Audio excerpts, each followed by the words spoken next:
He says, you do. I can line a track, carry a jack. He can't tell what Lord, Lord, he can't tell what Yeah, John Henry said to the foreman, he says a man ain't nothing but a man. Oh, that sting drill beat me down. I die like a natural man. Lord, Lord, die like a natural man. Cut. Maybe you've thought of making a film. If so, watching us make ours may help you. Of course, each film has its own requirements, but you'll get an idea of the general steps you'll need to follow. At the end of this movie, you'll see our finished film. But first, here's my crew. This is Bill, the cameraman. I'd seen some still pictures Bill had taken and saw he had a good visual sense. I thought we could work together well putting my idea on film, so I asked him to help me. Debbie is the script girl. I knew she was good at organization. That's why I asked her to help. We discovered that she was also the best film editor in our group. But I should tell you how my film got started. Of course, the film had to start with an idea. One Saturday, Debbie and I took a drive and ended up on Maxwell Street. I was impressed and excited by the sights, the sounds, and the people of the open-air market. It seemed like another world. I was especially impressed by one old blind man who played the guitar. People who passed by liked his music, and some of them dropped money into the paper cup pinned to his shirt. I started to imagine what it would be like if a young guitarist who was an outsider wandered into this world of Maxwell Street. How would the people react to him? Would they be hostile? Would he be nervous or embarrassed? Could he make money playing like the other musicians on the street? I decided what I thought might happen and developed a clear idea of what I wanted my film to be. Then I wrote a synopsis. It described the setting, the characters of the story, the clothes they wore, the props, and the action or plot of the film. The next step was to divide each action into parts. This action becomes clearer and more interesting when broken down further into a sequence of individual shots. A long shot, a close-up shot, a medium shot, a series of close-ups,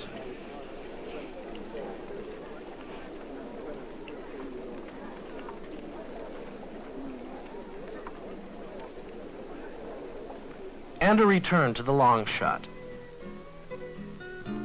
As I did this for each part of the action, I developed a shooting script. When the shooting script was finished, I met with my crew and with John, our actor, to discuss the script and make preparations to start shooting.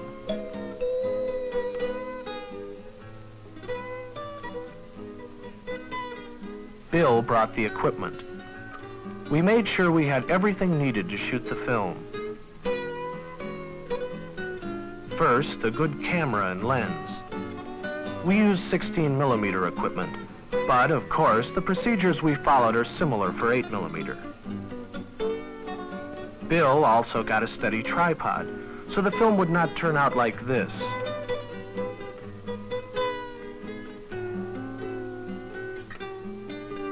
And a light meter to determine the proper exposure setting, so the film wouldn't be overexposed or underexposed. We made sure we knew how to operate the equipment and saw that it was working properly.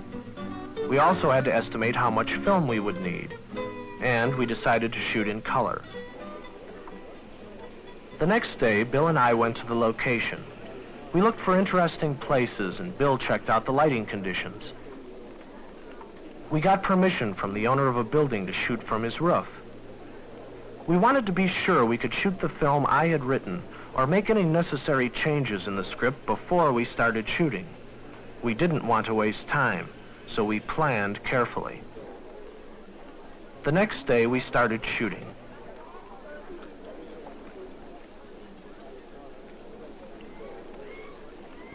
Debbie had gone through the shooting script and had grouped together all of the shots to be taken in the same setting, regardless of where they came in the script.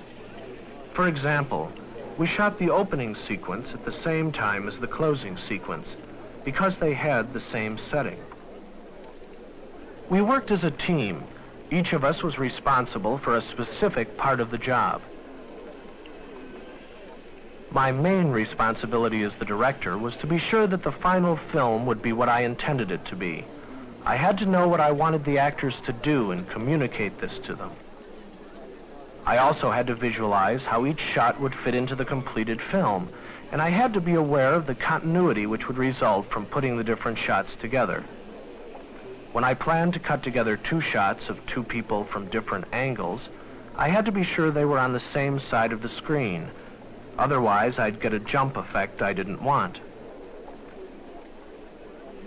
And when I planned to cut together different shots of the same action, a match cut, I had to be sure that the action in the close-up was performed the same way as in the medium shot, so that the editor would be able to cut the shots together.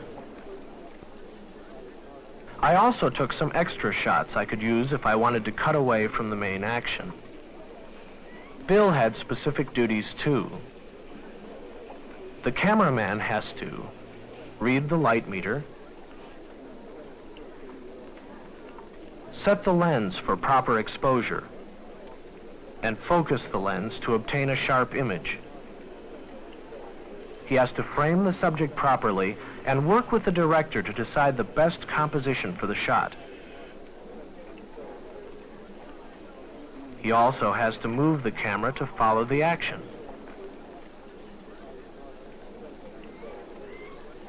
The cameraman is responsible for putting on film what the director visualizes in his mind.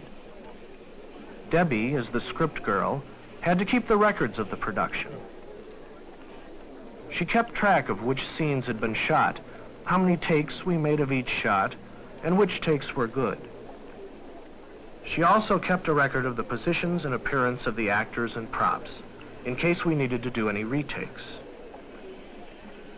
Finally, we took our last shot and sent the film to the laboratory for processing. Then it was time to start editing. Debbie edited the film using basic equipment which included a pair of rewinds, a viewer, a grease pencil,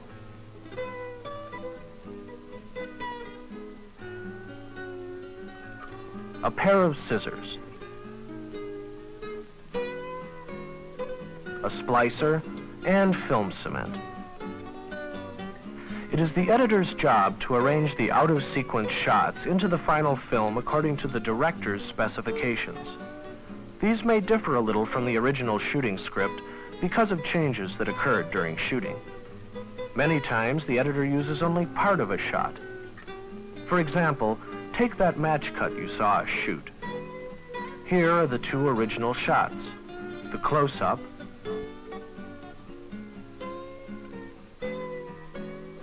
and the medium shot.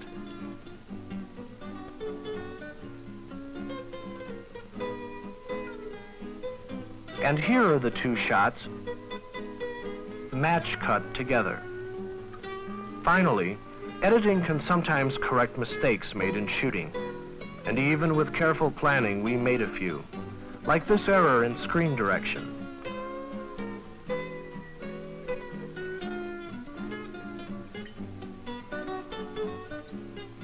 These 2 shots don't cut together well because John is going in opposite directions.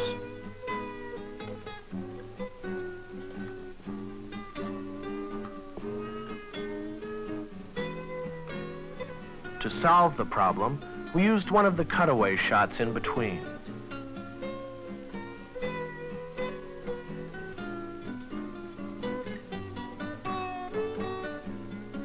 So, that's how we made the visual part of our film. And now, as I promised, here's the finished product.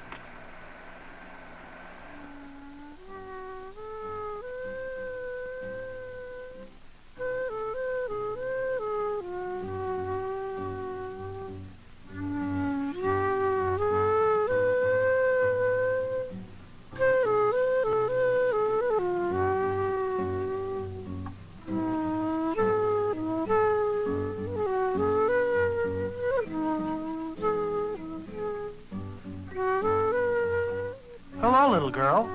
Where's Maxwell Street?